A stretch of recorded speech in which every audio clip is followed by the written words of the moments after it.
Comportement et stress vers une vision intégrée de l'organisme.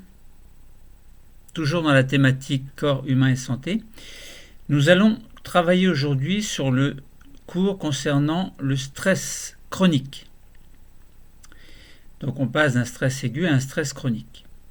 Et si le stress devenait chronique, peut-on basculer vers le TSPT, c'est-à-dire vers le trouble de stress post-traumatique?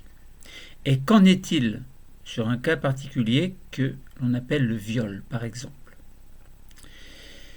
Lorsqu'un agent stresseur est trop perturbant, il est possible que le retour à la résilience soit difficile, voire impossible.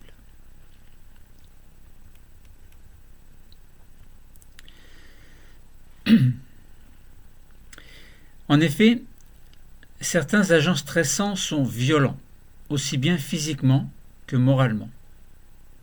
D'autres s'éternisent dans le temps, si bien que l'organisme dépassé ne peut plus faire face. Le système de contrôle se dérègle, si bien que le mécanisme du stress aigu, ou les mécanismes du stress aigu plutôt, ne suffisent plus pour retrouver un état normal, alors le stress chronique s'installe.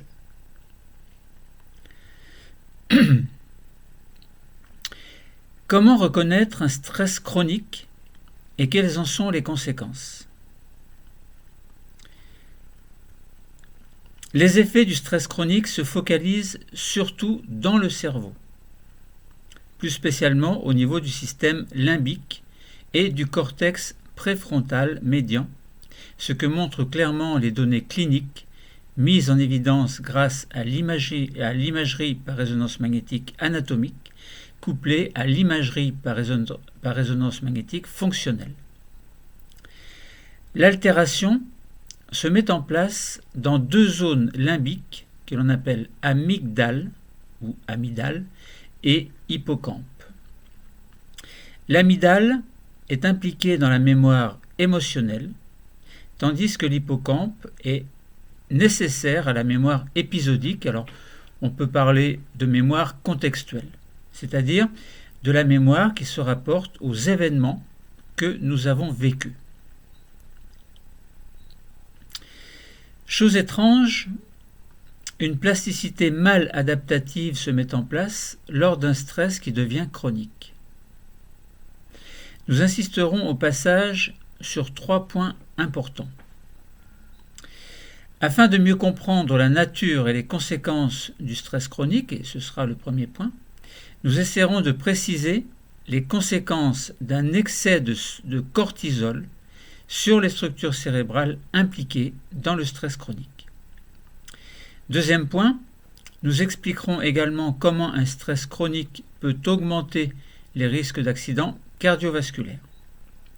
Et troisième point, nous préciserons pourquoi les victimes d'un TSPT ou trouble de stress post-traumatique revivent leurs peurs et leurs angoisses de manière intense et récurrente, c'est-à-dire qui reviennent régulièrement.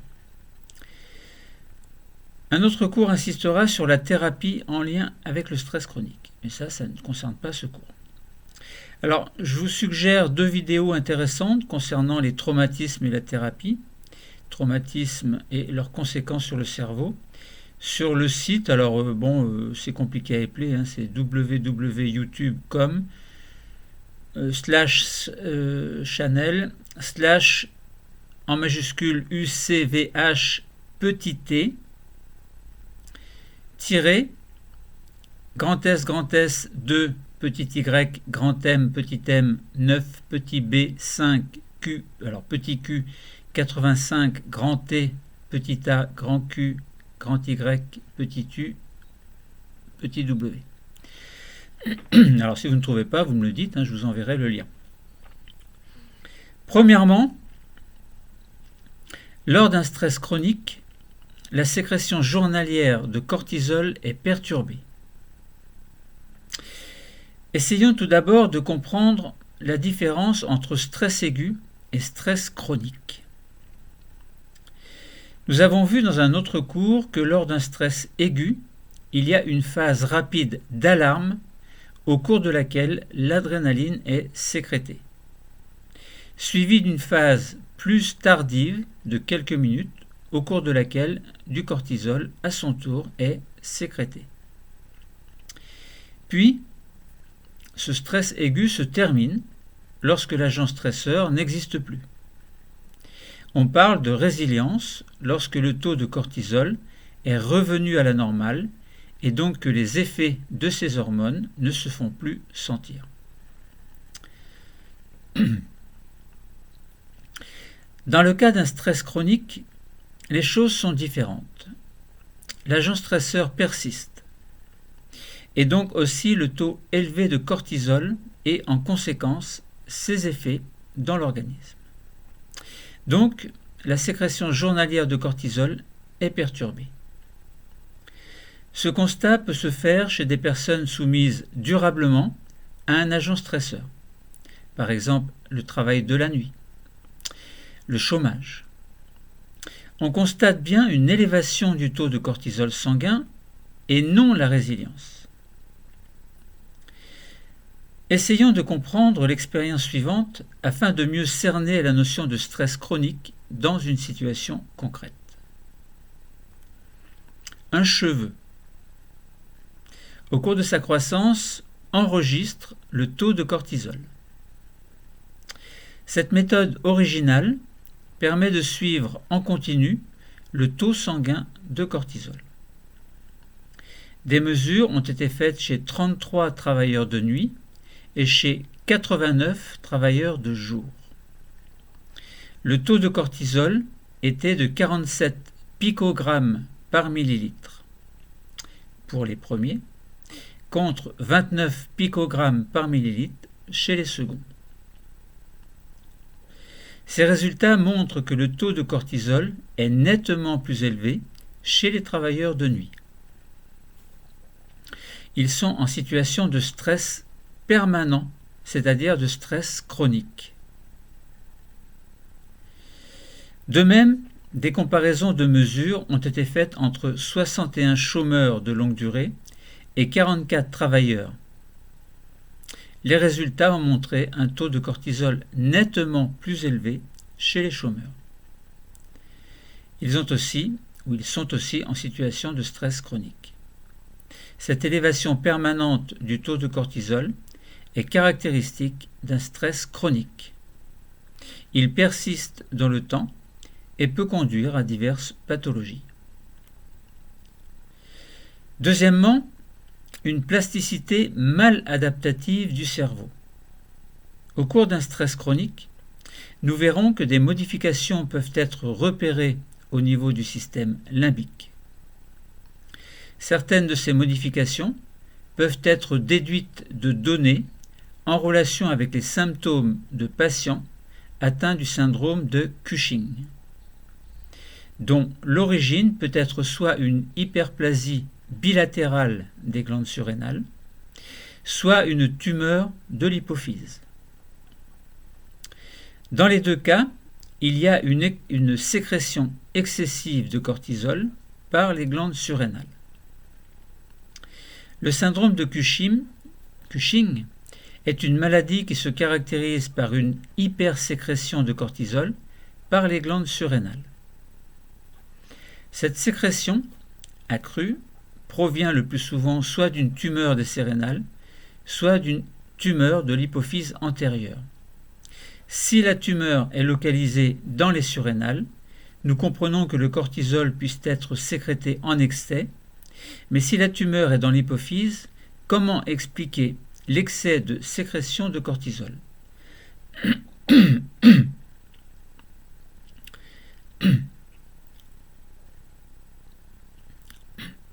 Nous nous souvenons qu'il y a une régulation qui provient de l'hypothalamus, producteur de CRH, et de l'hypophyse, producteur d'ACTH. Cet ACTH stimulant les corticosurrénales qui sécrètent alors du cortisol. Celui-ci contrôlant sa propre sécrétion par rétrocontrôle négatif. Mais lorsque la tumeur est hypophysaire, cette hypophyse produit ACTH en continu.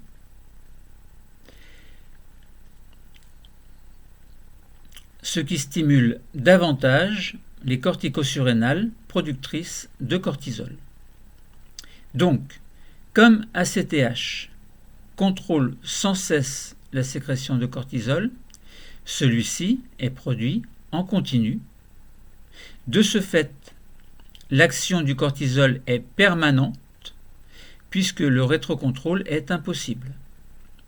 Ce non-fonctionnement induit un stress chronique et des désordres métaboliques importants. Autrement dit, chez ces patients, il n'y a plus de mécanisme de régulation par rétrocontrôle négatif. Donc, le cortisol ne règle plus sa propre sécrétion. Par conséquent, la sécrétion de cortisol reste élevée, comme lors d'un stress chronique. Mais à la différence qu'il n'y aura jamais de résilience. C'est-à-dire qu'on ne retrouvera jamais l'état normal. Sans traitement, bien entendu. Donc, il faut bien faire la différence entre trois situations différentes. Première situation, le stress aigu. Deuxième situation, le stress chronique. Et troisième situation, le syndrome de Cushing. On pourrait même ajouter une quatrième situation correspondant au stress, ou plutôt au trouble de stress post-traumatique, dans le cas où le stress est particulièrement violent. Bon, pour l'instant, parlons de ces trois-là. Donc, premièrement, le stress aigu, c'est l'agent stressant. Donc, on a un agent stressant. Puis, l'adrénaline suivie du cortisol sont sécrétés. Puis, il y a une résilience grâce au rétrocontrôle négatif du cortisol vis-à-vis de lui-même, évidemment. Deuxièmement, troisième situation, le stress chronique, il y a un agent stressant, puis l'adrénaline suivie du cortisol a un taux élevé de cortisol, car l'agent stressant persiste. Donc, il n'y a pas de rétrocontrôle négatif efficace, et donc pas de résilience efficace. Et troisième situation, on est dans le cas du syndrome de Cushing. Il n'y a pas d'agent stressant, mais le taux de cortisol est élevé du fait de l'absence de rétrocontrôle négatif par dérèglement des mécanismes physiologiques. Donc, lorsque le cortisol augmente, le stress chronique est à rapprocher du syndrome de Cushing. De plus, première chose étrange, des études chez des personnes atteintes du syndrome de Cushing ont montré que l'hypersécrétion de cortisol avait un impact sur le volume de l'hippocampe et sur ses cellules. Un graphique volume de l'hippocampe en fonction de la concentration plasmatique de cortisol montre que plus la concentration de cortisol augmente, plus le volume de l'hippocampe diminue. On peut se demander pourquoi. L'observation de neurones de l'hippocampe montre dans ce cas un nombre de neurones moins important. En fait, trop de cortisol inhibe la formation de nouveaux neurones dans cet hippocampe, son volume par conséquent diminue. Donc il y a bien un lien entre l'augmentation du cortisol et l'inhibition de la formation de nouveaux neurones et en conséquence une diminution du volume de l'hippocampe. Or, l'hippocampe est impliqué dans la mémorisation. Lorsque son volume diminue, on constate en conséquence une défaillance de la mémoire et notamment de la mémoire contextuelle. Alors on peut parler également de mémoire épisodique. D'autres zones cérébrales sont également affectées. Ces données sont extrapolables à la situation de stress chronique. Trop de cortisol implique une perte de mémoire, notamment contextuelle, du fait d'une diminution du volume de l'hippocampe. Alors on verra que l'amygdale, elle, gère les émotions, donc la mémoire émotionnelle. Donc on peut l'opposer à l'hippocampe qui, lui, gère la mémoire contextuelle. Donc le contexte, le lieu, le contexte, les bruits, les odeurs, etc. Seconde chose étrange, chez ces patients, on constate un développement des extrémités dendritiques des neurones de l'amygdale par rapport à un individu sain. L'amygdale serait donc suractivée. Or, il est impliqué dans le traitement des émotions, qui serait donc amplifié. Nous en reparlerons dans le cas d'un TSP, donc du trouble de stress post-traumatique. Troisièmement, lors d'un stress chronique, certaines pathologies sont engendrées. Dans le cas du stress aigu, des perturbations complexes permettent l'adaptabilité de l'organisme, mais lorsque ce stress aigu est débordé, il devient chronique. Des modifications cérébrales vont alors engendrer des dérèglements de nature diverse, et nous en avons déjà un peu parlé précédemment. Quels sont ces dérèglements ? Troubles du sommeil, comportement addictif, dépression, obésité abdominale, hypertension artérielle, résistance à l'insuline, pouvant donner un diabète, risque d'accident cardiovasculaire, déficience du système immunitaire, donc vulnérabilité face aux infections. Bien entendu, ces dérèglements peuvent avoir des répercussions vers d'autres troubles. Nous comprenons que nous ne sommes plus dans le cas d'un stress aigu, mais bien dans celui d'un stress chronique, dont il faut chercher la cause, autrement dit, comprendre pourquoi le stress aigu s'est trouvé à ce point débordé sans que la résilience soit possible. Prenons un exemple de mécanisme d'action du stress chronique sur le risque cardiovasculaire. L'amygdale, soumise au stress, augmente le nombre d'extrémités dendritiques de ces neurones. Elle augmente donc de volume. Et comme elle est impliquée dans le traitement des émotions, celles-ci sont amplifiées. En d'autres termes, le patient est plus émotif. De plus, lorsque l'on est stressé, l'amygdale qui se trouve dans le cerveau étant stimulée entraîne l'augmentation de la production de globules blancs dans la moelle osseuse. Alors attention à ne pas confondre moelle osseuse et moelle épinière. J'ai vu plusieurs de ces petites bêtises sur quelques sites internet.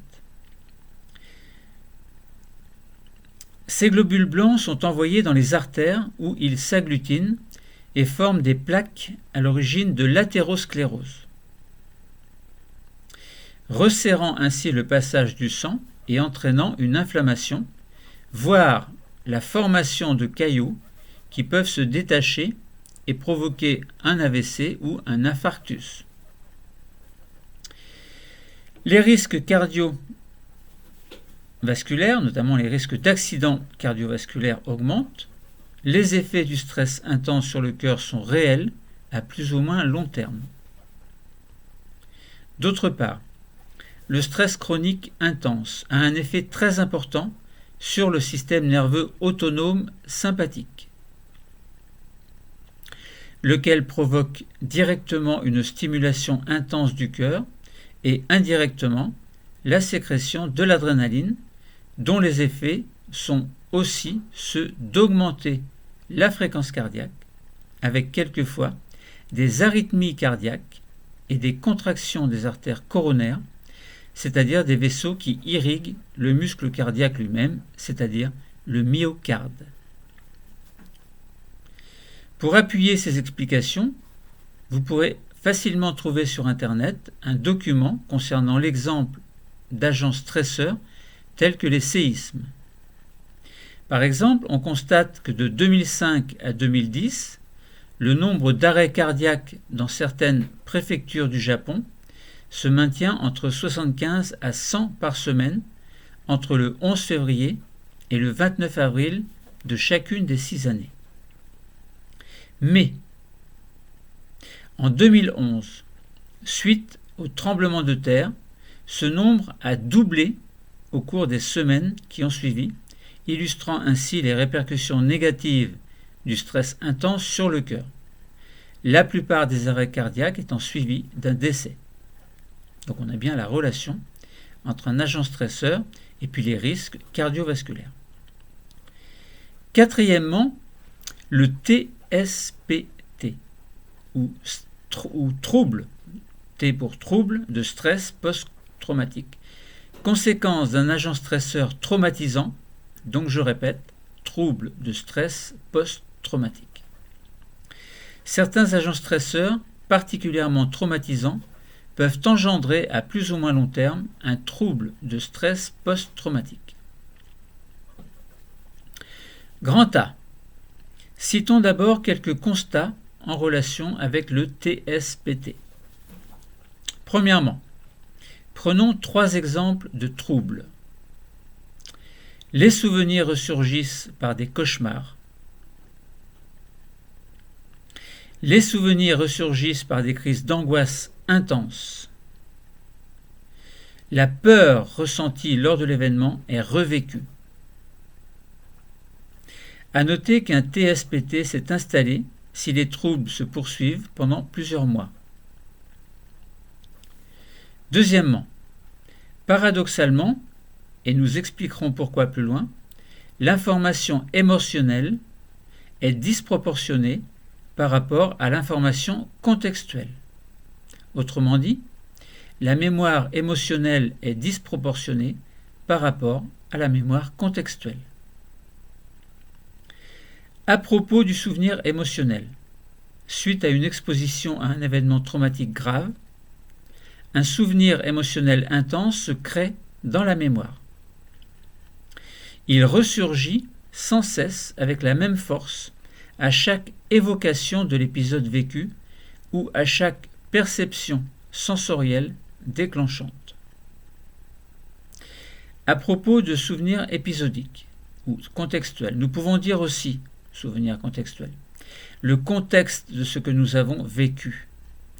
Lorsqu'un souvenir se grave dans notre mémoire, 2 parties du cerveau entrent en jeu simultanément, l'amygdale et l'hippocampe. Ils représentent le centre de contrôle des souvenirs. Centre de la mémoire épisodique, contextuelle, l'hippocampe retient les faits, tandis que l'amygdale retient les émotions rattachées aux événements. Si un événement émotionnel vaut la peine d'être retenu, l'amygdale et l'hippocampe sauvegardent le souvenir dans la mémoire à long terme. Plus l'émotion est forte, plus le souvenir sera marquant.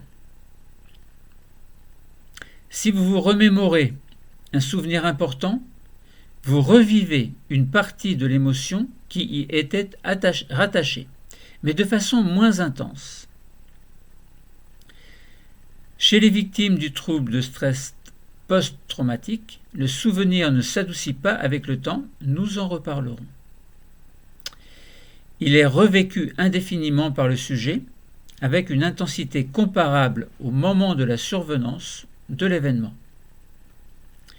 Troisièmement, on constate que les victimes présentent une hypermnésie pour certains détails et une amnésie du contexte de l'environnement, sauf certains détails particuliers.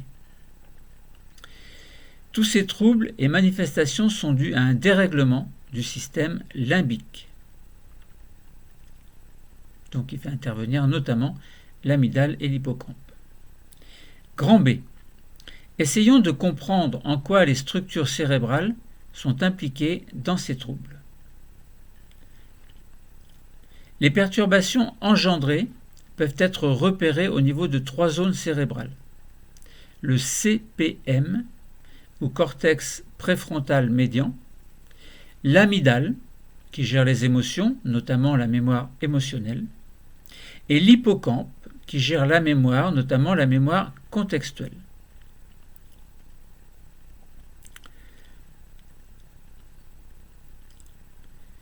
Nous verrons d'abord le cas normal, donc en dehors du TSPT, puis dans le cas d'un TSPT.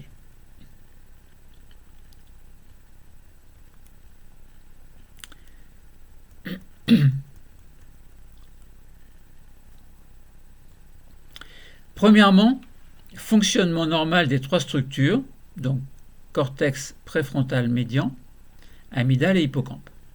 Commençons par le rôle normal du CPM, cortex préfrontal médian, tout en faisant quelques incursions vers le TSPT, trouble de stress post-traumatique.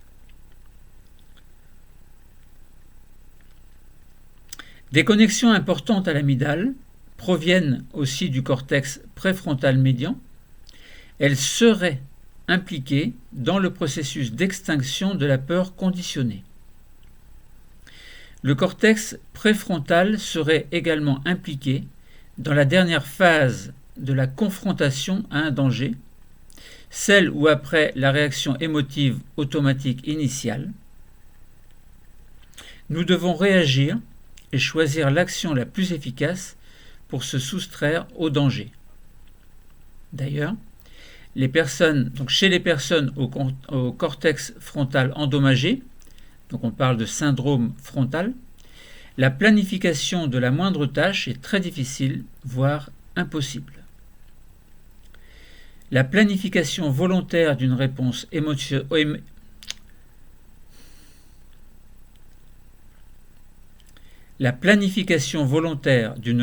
émotionnelle adaptée à la situation que permet nos structures cérébrales mentales supérieures est donc un merveilleux complément à notre système de réponse rapide et automatique. Les connexions du cortex préfrontal à l'amygdale permettent aussi d'exercer un certain contrôle conscient de notre anxiété. Toutefois, cette faculté peut en même temps créer de l'anxiété en imaginant l'échec d'un scénario donné ou même la présence de dangers inexistants. Prenons un exemple. Vous marchez sur la rue et une personne mal intentionnée se rue sur vous et vous agresse. Quelques jours plus tard, une personne se met à courir dans votre direction sur le trottoir et votre cœur s'emballe soudainement.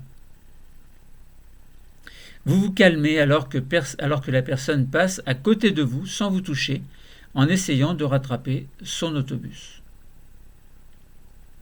Encore quelques semaines plus tard, vous repassez sur le lieu de la vraie agression et vous vous sentez mal. Cette fois-ci, personne ne court vers vous. Le stimulus conditionné n'est pas présent, mais la situation révèle un phénomène courant, celui où certains éléments du contexte ont été aussi conditionnés par l'événement traumatique. Ce phénomène implique la participation de l'hippocampe dans ce que l'on appelle la mémoire contextuelle. Nous en reparlerons.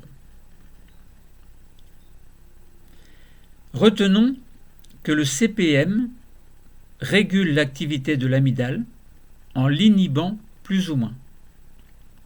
De ce fait, l'activation normale du CPM assure une régulation normale de l'amygdale et donc une régulation émotionnelle normale, bien contrôlée par ce cortex préfrontal médian. En effet, un équilibre existe entre la sous-activation du CPM, sa suractivation et son activation normale, régulation en faveur bien sûr de l'activation normale du CPM et donc d'une régulation émotionnelle normale grâce au contrôle de l'amygdale en charge de la mémoire émotionnelle. Poursuivons par le rôle normal de l'amygdale. L'amygdale est une structure cérébrale essentielle au décodage des émotions et en particulier des stimulus menaçants pour l'organisme.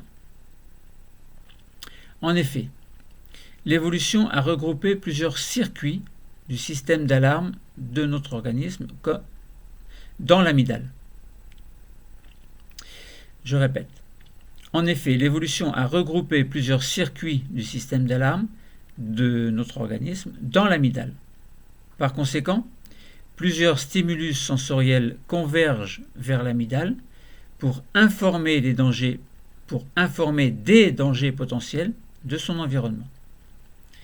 Cette information sensorielle lui parvient soit directement du thalamus sensoriel, ou soit des différents cortex sensoriels, différentes zones sensorielles. L'amygdale reçoit aussi de nombreuses connexions de l'hippocampe, nous en reparlerons plus loin.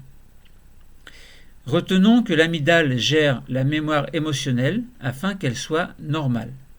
En effet, un équilibre existe entre la sous-activation de l'amygdale, sa suractivation et son activation normale, régulation en faveur de l'activation normale de l'amygdale et donc d'une mémoire émotionnelle normale. Alors que dans le cas du CPM, on parlait de régulation émotionnelle et non de mémoire émotionnelle, terminons par le rôle normal de l'hippocampe. Nous avons dit que l'amygdale reçoit de nombreuses connexions de l'hippocampe.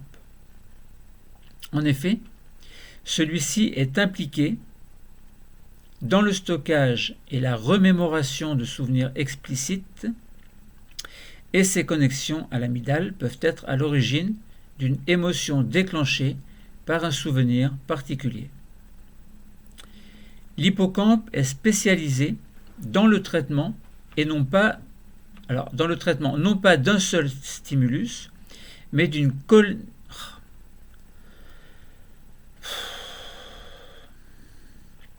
L'hippocampe est spécialisé dans le traitement non pas d'un seul stimulus. Alors en fait, je me trompe parce que c'est pas évident de se concentrer. Donc ce sont des cours que j'ai préparés, que j'ai longuement préparés. Et donc pour ne pas trop m'échapper de la réalité, donc je lis le texte que j'ai préparé. Donc l'hippocampe est spécialisé dans le traitement non pas d'un seul stimulus, mais d'une collection de stimulus, ou si l'on veut, du contexte d'une situation. Or, c'est à cause de l'hippocampe et de ses liens étroits avec l'amygdale que tout le contexte associé à un événement traumatisant peut devenir une source d'anxiété. En effet, plusieurs régions du cerveau envoient leurs axones dans l'amygdale. L'hypothalamus, le septum, la formation réticulée du tronc cérébral, le cortex préfrontal, le cortex sensoriel, le thalamus sensoriel et bien sûr l'hippocampe. Toutes ces régions communiquent avec l'amygdale qui traite ces informations pour en donner une réponse émotionnelle. On sait que le cerveau comprend plusieurs types de mémoire. L'hippocampe et le cortex rendent possible une mémoire consciente explicite. De son côté, l'amygdale permet l'une des formes de nos mémoires implicites, la mémoire émotionnelle reliée à la peur. Différents aspects reliés à une situation particulièrement émotive, comme un accident, seront donc pris en charge à la fois par l'hippocampe et par l'amygdale, les deux systèmes fonctionnant en parallèle. Grâce à l'hippocampe, vous vous souviendrez avec qui vous étiez, ce que vous avez fait et le fait que c'était une situation particulièrement pénible. Toutefois, c'est par l'entremise de l'amygdale que le rappel de l'événement vous rendra les mains moites, augmentera votre fréquence cardiaque et feront se tendre vos muscles. Retenons que l'hippocampe gère la mémoire contextuelle afin qu'elle soit normale. En effet, un équilibre existe entre la sous-activation de l'hippocampe, sa suractivation et son activation normale, régulation en faveur de l'activation normale de l'hippocampe et donc d'une mémoire contextuelle normale. Alors que dans le cas de l'amygdale, on parlait de mémoire émotionnelle et non de mémoire contextuelle. Précisons que nos systèmes de mémoire explicite, donc par l'hippocampe, et implicite, donc par l'amygdale, fonctionnant en parallèle, expliquent pourquoi nous ne nous souvenons pas des traumatismes qui se sont produits au début de la vie. En effet, l'hippocampe est encore immature, lorsque l'amygdale est déjà capable de stocker des souvenirs inconscients. Un traumatisme précoce pourra perturber les fonctions mentales et comportementales d'un adulte par des mécanismes inaccessibles à la conscience. Lors d'un traumatisme, les systèmes de mémoire implicite de l'amygdale et explicite de l'hippocampe emmagasinent différents aspects de l'événement. Plus tard, l'hippocampe vous permettra de vous souvenir de l'endroit où c'est arrivé, avec qui vous étiez, l'heure qu'il était, etc. À travers l'activation de l'amygdale, vos muscles se raidiront, votre pression artérielle augmentera, votre estomac va se nouer, etc. Ces deux systèmes, hippocampe et amygdale, sont mis en avant par les mêmes indices de rappel. Pour cela, on ne se rend pas compte de leur spécialité. Mais certaines expériences ou cas pathologiques peuvent mettre en évidence leur indépendance. Par exemple, c'est le cas d'une femme dont l'hippocampe ne fonctionnait pas. De ce fait, elle ne pouvait pas reconnaître son médecin qu'elle voyait, pourtant quotidiennement. Il se serrait donc la main et se présentait chaque jour. Une fois, cependant, la dame retira vivement la main. Le médecin avait mis une punaise dans la sienne. Pourquoi ? Il avait eu une intuition qui se confirma le lendemain. La femme vint pour lui serrer la main, mais au dernier moment la retira. Questionnée par le médecin sur son geste, elle ne put donner d'autre explication que la peur qui l'avait soudainement envahie. Autrement dit, la mémoire contextuelle n'existait pas, puisque l'hippocampe n'était pas fonctionnel, et la femme redécouvrait chaque jour le contexte. Mais la punaise avait déclenché la peur due au rôle de l'amygdale et donc une mémoire émotionnelle. Ainsi, les rôles respectifs de l'hippocampe et de l'amygdale étaient bien mis en évidence. Deuxièmement, cas d'un TSP, trouble de stress post-traumatique. Fonctionnement des trois structures dans le cas d'un TSPT, donc trouble de stress post-traumatique, les trois structures CPM, amygdale et hippocampe. En résumé, essayons donc de comprendre plus simplement en quoi consiste le dérèglement du système limbique lors d'un TSPT.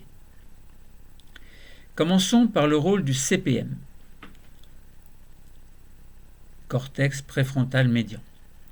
Dans le cas d'un TSPT, le CPM présente une baisse d'activation de la régulation émotionnelle, donc il n'inhibe plus suffisamment l'amygdale et donc ne le contrôle plus. De ce fait, dans le cas de ce TSPT, la régulation émotionnelle est en sous-activation. Poursuivons par le rôle de l'amygdale.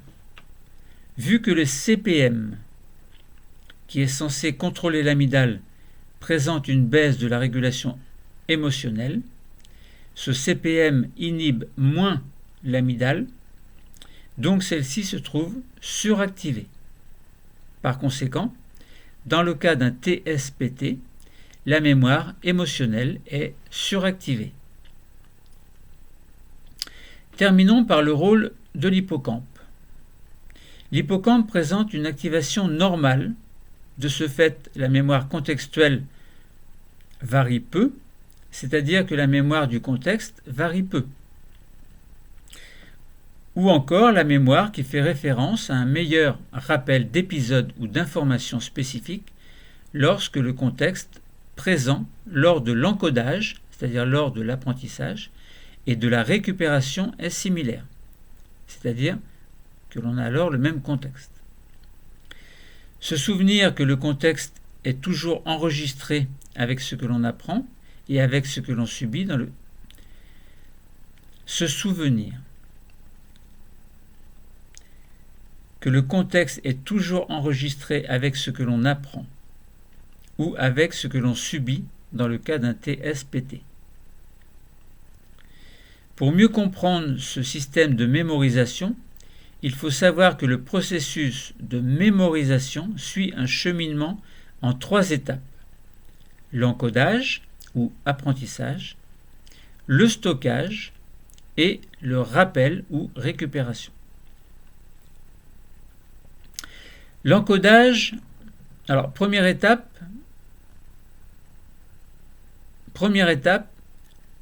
de la mémorisation, l'encodage, on dit aussi apprentissage. L'encodage consiste à enregistrer de nouvelles informations en provenance de nos sens. L'encodage est la capacité d'acquérir de nouvelles informations en provenance de nos sens. La vue, l'ouïe, le toucher, le goût et l'odorat. On peut dire aussi que l'apprentissage correspond à l'encodage. Première étape du processus de mémorisation. Notons que l'apprentissage est un processus permettant de conserver des informations acquises, des états affectifs et des impressions capables d'influencer le comportement. L'apprentissage est la principale activité du cerveau, c'est-à-dire modifier constamment sa structure pour mieux refléter les expériences rencontrées. En effet, quand on perçoit quelque chose, notre cerveau relie la forme, la couleur, l'odeur, le son, etc. Et tout ça donc vis-à-vis d'un objet. Et c'est la relation entre ces assemblées de neurones répartis à différents endroits dans le cerveau qui constitue notre perception de cette chose. Et son souvenir n'est pas différent. Nous devons reconstruire à chaque fois ces relations pour se rappeler cette chose. Aussi, dans nos systèmes mnésiques, les informations isolées se mémorisent aussi bien que les informations associées à des connaissances existantes. Plus il y a d'associations entre nouveautés et ce qui est déjà connu, meilleur est l'apprentissage. En résumé, l'encodage consiste à enregistrer de nouvelles informations en provenance de nos sens. C'est une phase d'apprentissage qui dépend du bon fonctionnement de la mémoire à court terme et de la mémoire de travail. En fait, l'encodage correspond au moment où le cerveau perçoit et porte son attention sur l'information. En effet, les événements émotionnels ont tendance à mieux accaparer notre attention. Logiquement, ils sont donc particulièrement encodés. Deuxième étape de la mémorisation après l'encodage ou apprentissage, c'est le stockage. Alors on dit stockage ou consolidation. Une fois l'information encodée, le stockage permet de la ranger et de la consolider plus durablement. Ainsi, l'information sera gardée et réactivée au besoin et en fonction des situations. Cette étape permet de stabiliser les souvenirs. En effet, lors d'un événement émotionnel, l'amygdale augmente l'activité de l'hippocampe, favorisant une bonne consolidation de la mémoire. Troisième étape de la mémorisation, c'est le rappel ou récupération. Le rappel ou récupération correspond à la recherche du souvenir afin de le restituer. Il arrive parfois que la récupération soit bloquée.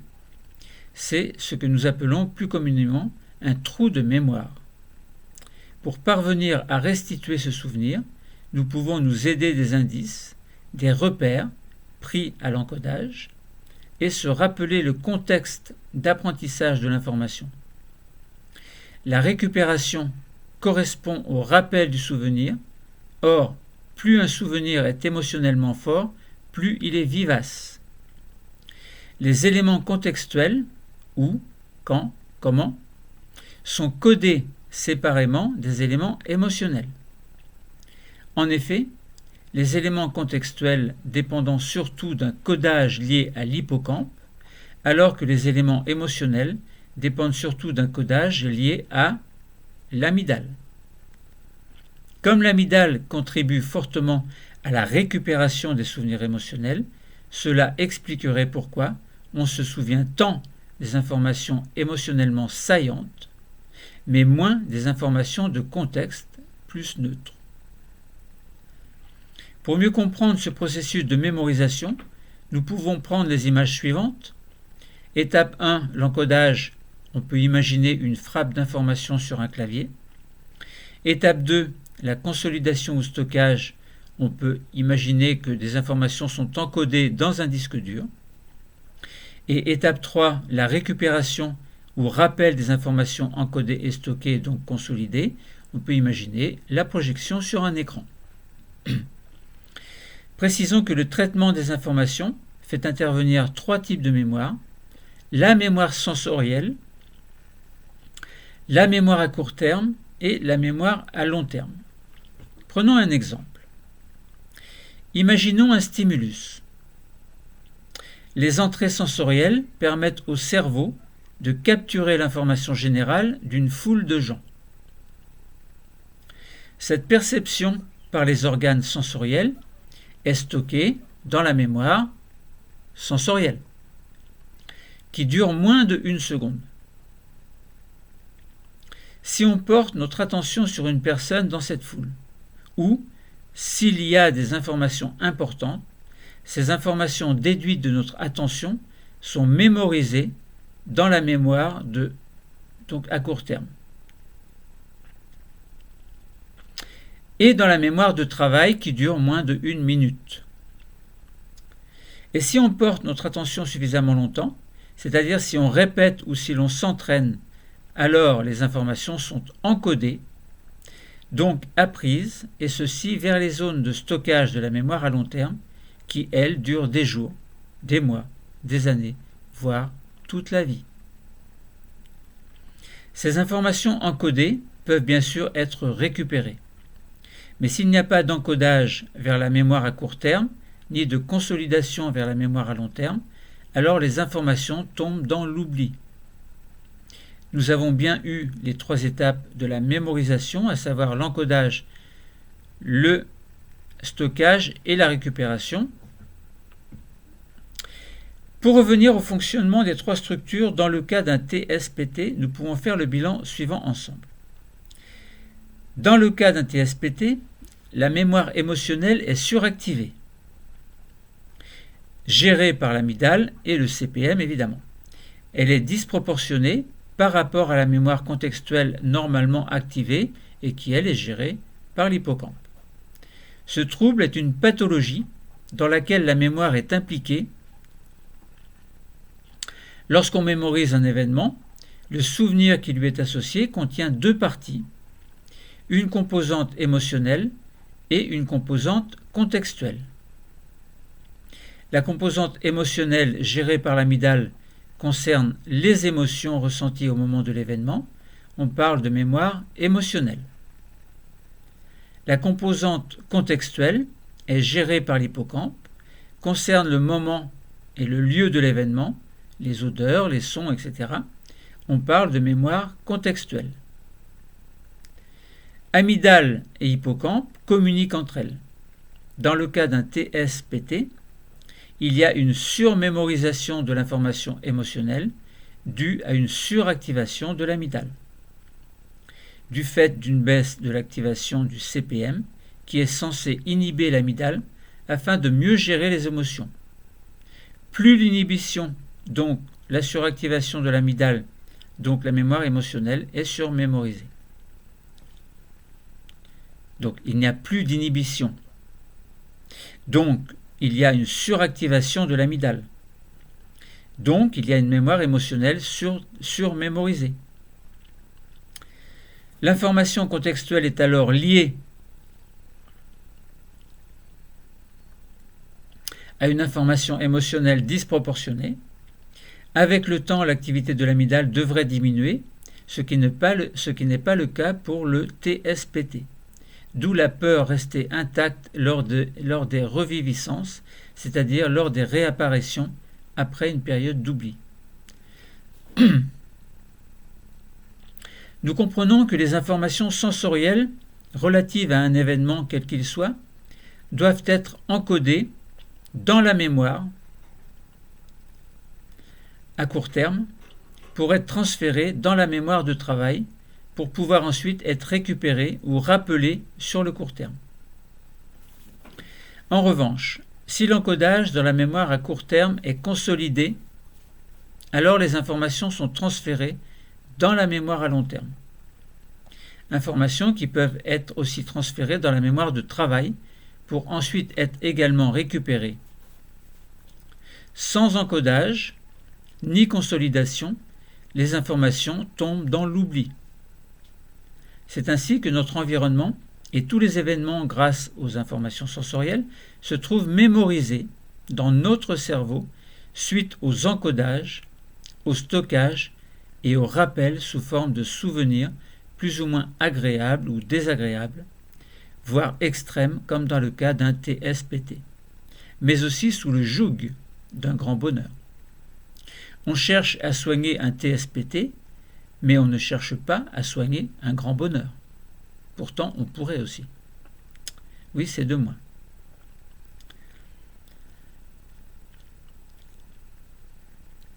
Un TSPT peut survenir suite à une terreur ressentie lors d'un événement violent. La vie normale n'est plus possible du fait de reviviscence brutale du traumatisme. Que faisiez-vous le 11 septembre 2001 ?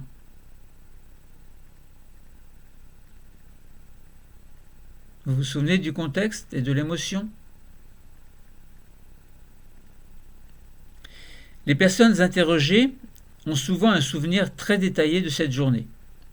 Elles se rappellent le lieu où elles étaient, ce qu'elles faisaient et les émotions qu'elles ont ressenties quand elles ont appris la nouvelle des attentats. Ces souvenirs flash se forment lors d'un événement public marquant. Les victimes et les témoins directs de tels événements peuvent développer ce que l'on appelle un TSPT. Il peut aussi survenir après un viol, une agression physique ou un accident brutal. Les personnes qui en sont atteintes connaissent des épisodes de reviviscence intense de leur traumatisme. Lors de ces flashbacks émotionnels, sous forme de cauchemars ou de crises éveillées, par exemple, elles revivent et ressentent une peur qui s'apparente à celle vécue durant l'événement. Elles n'ont aucun contrôle sur leur survenue. Un indice associé au souvenir suffit à provoquer des flashs, une odeur, un son, une couleur. Progressivement, cela les amène à éviter certaines situations ou certaines personnes qui pourraient leur rappeler l'épisode traumatique. Il est normal pour une victime de revivre la peur ressentie au moment de l'événement. Mais lorsque ces reviviscences se poursuivent plusieurs mois après les faits, c'est que la personne a bien développé un TSPT. La destinée normale d'un souvenir émotionnel est de s'émousser avec le temps. Or, la particularité des souvenirs traumatiques est qu'ils ne s'atténuent pas. L'émotion de peur liée au traumatisme reste intacte. Nous avons déjà expliqué, mais répétons-le, que ce trouble est une pathologie dans laquelle la mémoire est impliquée.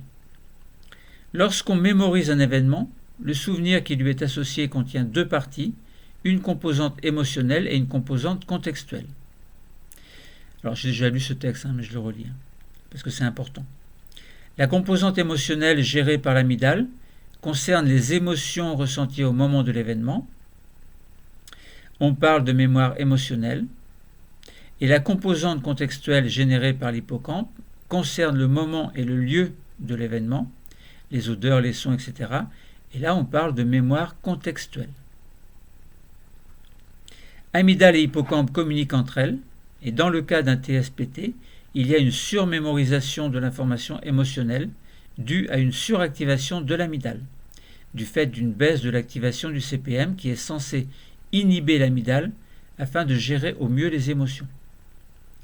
Plus d'inhibition, donc suractivation de l'amygdale, donc mémoire émotionnelle surmémorisée. L'information contextuelle est alors liée à une information émotionnelle disproportionnée. Avec le temps, l'activité de l'amygdale devrait diminuer, ce qui n'est pas le cas pour le TSPT, d'où la peur restée intacte lors des reviviscences, c'est-à-dire des réapparitions après une période d'oubli. Alors, je vous ai fait une petite vidéo sur le viol et troubles de stress post-traumatique. Elle dure un quart d'heure. Je remets ce que j'ai dit dans cette petite vidéo ici, que je replace donc dans son contexte. Viol et troubles de stress post-traumatique, TSPT. Vous êtes dans votre douche, sous votre douche. Tout va bien, vous êtes heureux, etc. Brusquement, une porte claque dans votre appartement. Vous revivez alors émotionnellement le viol que vous avez auparavant subi, même s'il y a très longtemps. Pourquoi ? C'est ce que nous allons essayer d'expliquer simplement. Nous avons vu dans un autre cours que trop de cortisol généré par un stress chronique provoquait des dépôts de leucocytes dans les artères, ce qui tendait à les boucher. Si par exemple une artère coronaire est obstruée, cela peut provoquer un infarctus du myocarde, mais, mis à part les effets cardiovasculaires négatifs, le cortisol peut aussi intervenir dans le fonctionnement cérébral. Nous pouvons résumer son rôle en nous posant le problème suivant. Et en même temps, nous parlerons du viol et du TSPT. Quels sont les effets engendrés par un taux excessif de cortisol sur certaines structures cérébrales, telles l'hippocampe et l'amygdale, et qu'en est-il d'un TSPT, notamment dans le cas d'un viol, par exemple ? Un taux excessif de cortisol persistant sur une longue période agit sur le système limbique. C'est la maladie de Cushing c'est le cas de la maladie de Cushing pour laquelle il y a une hypersécrétion de cortisol. Mais ce cortisol agit également sur certains éléments du système limbique et notamment sur alors le système limbique, c'est amygdale et hippocampe en gros pour ce cours-là. Bon, c'est plus compliqué en fait. Trop de cortisol a pour effet de diminuer le volume de l'hippocampe et de réduire sa neurogénèse, c'est-à-dire la formation de nouveaux neurones. On rappelle que l'hippocampe gère en partie la mémoire contextuelle. En revanche, l'activité des amygdales est amplifiée, ce qui est confirmé par le développement de la ramification des dendrites des neurones amygdaliens. On rappelle que l'amygdale gère en partie la mémoire émotionnelle. L'activité amplifiée de l'amygdale s'explique du fait que le cortex préfrontal médian baisse son activité et donc inhibe moins l'amygdale, dont l'activité se trouve alors suractivée. Or, comme l'amygdale gère les émotions, celle-ci se trouve surexprimée, autrement dit la mémoire émotionnelle est surdimensionnée et incontrôlable. Il faut insister sur le fait que lors d'un TSPT, le cortex préfrontal médian est sous-activé. Et comme dans une situation normale, il modère ou inhibe plus ou moins l'activité des amygdales, celle-ci n'étant plus contrôlée, se trouve suractivée. Vu que les amygdales sont le siège des émotions et de leur mémorisation, les souvenirs émotionnels ressurgissent de manière vive. Parallèlement, la mémoire contextuelle gérée par l'hippocampe est perturbée et globalement diminuée. On constate toutefois qu'il y a une hypermnésie, donc souvenir exceptionnel, pour certains détails surmémorisés de l'événement à l'origine du traumatisme. Un son, une odeur, etc., alors que le reste du contexte semble être de moindre importance, comme si seul ce détail prenait de l'importance et suffisait à faire revivre l'événement. Autrement dit, et suite à un événement traumatisant sur le long terme, un détail réellement perçu dans l'environnement ravive ce même souvenir contextuel, ravivé par l'hippocampe. Et cela suffit à réactiver dans l'amygdale le souvenir émotionnel qui, lui, reste surdimensionné, alors qu'absolument rien ne se passe dans l'environnement. Les sens et organes sensoriels n'interviennent pas, puisqu'il n'existe plus, alors les messages relatifs à ces sens, puisqu'ils n'existent plus, vu que l'événement n'existe plus, et donc l'activité du cortex préfrontal médian n'intervient pas non plus, puisqu'il n'y a plus rien à analyser, ou si peu. Il est donc sous-activé du fait qu'il n'y a aucun message sensoriel envoyé, vu que c'est le seul détail contextuel qui a ravivé l'amygdale et donc les souvenirs émotionnels qui ressurgissent alors avec une intensité vive, sans modération. Donc, pour prendre un exemple, c'est un peu comme si vous marchiez dans une rue et que brusquement vous vivez émotionnellement un événement traumatisant qui n'existe pas, ou plutôt qui n'existe plus. Pourquoi ? Eh bien, parce que seul un détail vous a interpellé, c'est-à-dire un souvenir d'une mémoire contextuelle générée par l'hippocampe. Détail qui, le jour de l'événement réel, avait pris une place importante dans cette tragédie, mais qui, ici, joue le rôle de déclencheur d'une mémoire émotionnelle qui se réveille sans que vous puissiez l'empêcher. Donc, c'est le souvenir d'une émotion, d'une mémoire émotionnelle générée par l'amygdale. Un autre exemple, vous êtes dans votre douche, tout va bien, brusquement une porte claque dans votre appartement. Vous revivez alors émotionnellement le viol que vous avez subi auparavant, même s'il y a très longtemps. Pourquoi ? Eh bien parce que le jour du viol, la porte des douches avait claqué avant que le monstre abuse de vous. Cette porte qui a claqué, qui est le souvenir d'une mémoire contextuelle générée par l'hippocampe, a ravivé ces souvenirs surdimensionnés indélébiles, donc ces souvenirs exacerbés d'une mémoire émotionnelle générée par l'amygdale. Peut-on soigner un TSPT ? Eh bien, ce sera l'objet d'un autre cours. Le cours est terminé. Merci.